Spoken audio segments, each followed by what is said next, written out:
Hola, hola. Uno de los errores más comunes al querer entrenar, no importa en la etapa que estés y cuando alcanzas cierto nivel, es que creer que lo que te funcionó a ti les va a funcionar a las demás personas. Y eso es un error muy común. De ahí que tengamos memes como este.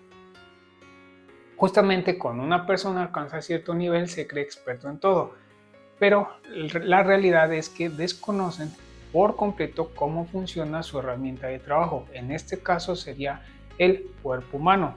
Recuerden que si tú sabes cómo funciona tu herramienta, vas a poder manipularla a tu antojo para lograr algo. Cuando ustedes se mueven para lo que sea que estén haciendo, dependiendo de cómo se muevan, se van a activar ciertas cosas y en otros casos no, o viceversa, o a veces se activa todo o a veces no se activa, digamos, gran cosa. No es lo mismo entrenar para hacer piruetas que para hacer acrobacia, o algo más claro para que lo entiendan, no es lo mismo hacer repeticiones para ganar masa muscular o para ganar mucho desarrollo de fuerza. En ambos casos se está desarrollando fuerza, pero el resultado, digamos, en el cuerpo es muy diferente. De ahí que para que nosotros tengamos buenos resultados debemos entender nuestra herramienta de trabajo, que es el cuerpo humano. Y una vez más, para que esto sea más fácil de entender, vamos a usar una referencia. La referencia en este caso es muy simple. El cuerpo lo pueden dividir en dos, muy simple y muy sencillo de recordar, lo que es la parte estructural o la parte física y la parte mental. Tan simple como eso, físico y mental. Antes de explicarle esta referencia, quiero aclarar que cuando ustedes quieren empezar a estudiar el cuerpo humano sin hacer referencia de nada, es bien complicado y es bien confuso. Quiero aclarar que esto que les voy a explicar es enfocado hacia el entrenamiento. ¿Por qué? Porque nosotros podemos llevarlo hacia la medicina, hacia la ergonomía y hacia además otras cuestiones donde aunque se esté estudiando en todo el cuerpo humano, el enfoque es muy diferente y muchas veces por eso tienen mucha confusión de las cosas porque dices, ya estudié el cuerpo humano, pero no es lo mismo que tú lo enfoques hacia algo muy determinado porque se comporta muy, pero muy diferente. Ahora sí, pasemos a la parte estructural. Esta a su vez se puede dividir en más partes para facilitar su aprendizaje. En el entrenamiento nos van a interesar principalmente los siguientes tejidos. Vamos a empezar por los huesos. Prácticamente es un tejido sólido que está principalmente compuesto de calcio, pero ojo aquí, el calcio tiene todavía una función, digamos, con más prioridad en el cuerpo, que es la comunicación nerviosa, que es lo que hace que todos estos procesos del cuerpo funcionen bien. Así que el calcio principalmente se usa para conducción nerviosa y comunicación del cuerpo. Digamos que en segunda instancia quedan los huesos y esto nos da estructura para que los demás tejidos se anclen ahí y pues podamos movernos. Pasemos ahora a los ligamentos. Los ligamentos están hechos principalmente de colágeno y esto es muy importante que sepan que están hechos de colágeno y su función es unir hueso con hueso y estabilizar las articulaciones. También esto es muy importante que entiendan que es una unión entre un hueso y otro y da estabilidad a las articulaciones. De ahí vamos a pasar al tercer tejido, que serían los tendones, que también están compuestos de colágeno, pero la diferencia entre un ligamento y un tendón es que el tendón está por una parte unida al hueso y por otra al músculo. ¿Y esto por qué? Es importante saberlo, ya que cuando el músculo genera una contracción, esa energía mecánica se transfiere a lo que es el hueso por medio del tendón y se puede generar movimiento. Después vamos a tener a los músculos. Los músculos son de tres tipos. Es el cardíaco, que hace referencia a tu corazón, el tipo de músculo en tu corazón, al músculo liso, que son tus vísceras, y al músculo esquelético, que es el que nos interesa más en primera instancia para lo que es entrenamiento, ya que ese sí lo puedes mover a conciencia. Estos dos de acá se trabajan inconscientemente, no puedes influir, digamos, directamente porque tú lo deseas sobre el movimiento de estos músculos. Sí puedes influir indirectamente, pero eso es para otro video. Así que el músculo esquelético es el que nos interesa en primera instancia, saber de qué está hecho para poder estimularlo adecuadamente. Y el último tejido, que no es muy común, yo hasta la fecha no he visto gente o que haga mucha referencia sobre esto, es el tejido nervioso. Este les puedo adelantar muy rápidamente que si nosotros entendemos el sistema nervioso enfocado una vez más al entrenamiento, vamos a saber cómo realizar estiramientos adecuadamente. Es muy raro la persona que tiene este enfoque sobre cómo realizar un estiramiento, porque el control del sistema nervioso hacia un estiramiento es fundamental saber cómo funcionan las neuronas y el sistema nervioso, al menos de forma muy general. Como pueden darse cuenta, estos tejidos, si nosotros sabemos la relación, su función y la relación que hay entre ellos, pero además la relación que tienen de estímulos externos, como puede ser el ejercicio, y los estímulos internos por tus procesos biológicos internos del cuerpo, vamos a poder entender mucho más claro cómo ejercitarnos y esto llevarlo poco a poco hacia un resultado que nosotros deseemos. Pasemos a la segunda parte de la referencia. Recuerden que la primera es la parte física y ahora pasemos a la parte mental. La parte mental seguramente ustedes la conocen como psicología. Y no necesitas estar loco para tener atención psicológica. Recuerden que esto va a estar enfocado al ejercicio o al entrenamiento en general. No necesariamente tiene que ser psicología deportiva. Deporte, competición. No todos entrenan para competir. Hay gente que entrena por el simple hecho de tener salud o por hobby.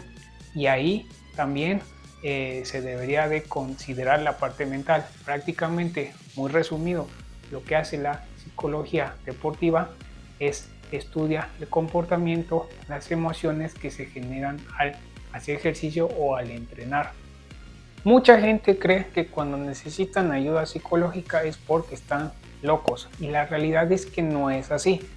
Para que se quiten esa idea tonta o esa malinformación que tienen de algún lado, tú no necesitas ayuda psicológica porque estés en primera instancia loco.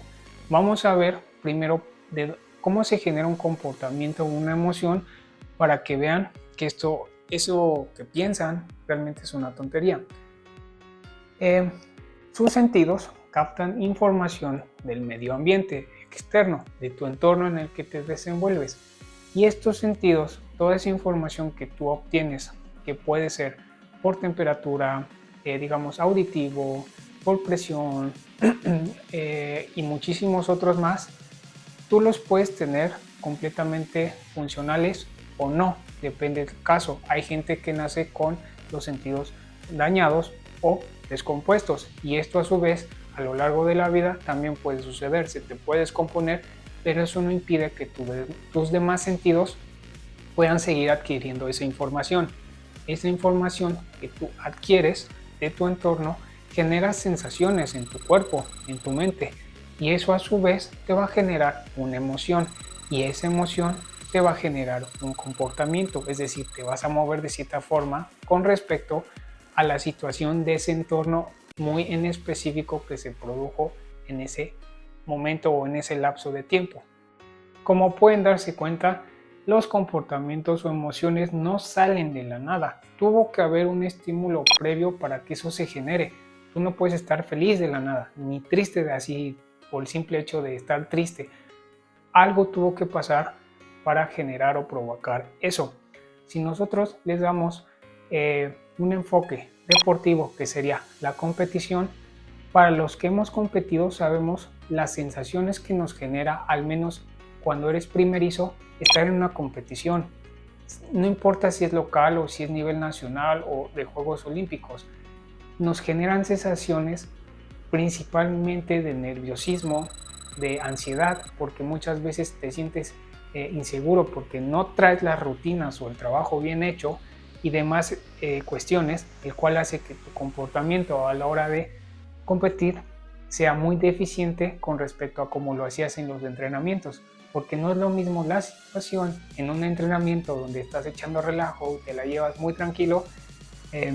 A veces no es así, pero suponiendo que es así, a diferencia de cuando ya es la actuación y tienes que competir ante un jurado, ante un clima diferente con respecto a las instalaciones donde estabas, los demás competidores y muchas variables que hay en ese momento. Justamente la psicología deportiva te ayuda a controlar ese nerviosismo, esa ansiedad, esas inquietudes, y a todos nos pega de forma diferente. Y fíjense, no es porque estés loco, sino porque todas esas sensaciones de ese momento no las sabes trabajar, y si tú poco a poco las empiezas a considerar, las puedes entrenar y controlar de mejor forma que si no lo hubieras hecho. Si nos pasamos a la parte de salud, la misma manera, ¿qué es lo que hace que una persona no quiera ir a entrenar o le cueste mucho trabajo o que esté comiendo en exceso y los resultados en el gimnasio no se estén dando? Pues exactamente lo mismo. Cuando tú empiezas a determinar esas sensaciones o emociones que le generan ese tipo de comportamientos, poco a poco les puedes dar solución y los resultados son más que evidentes. Y una vez más, no es que estés loco.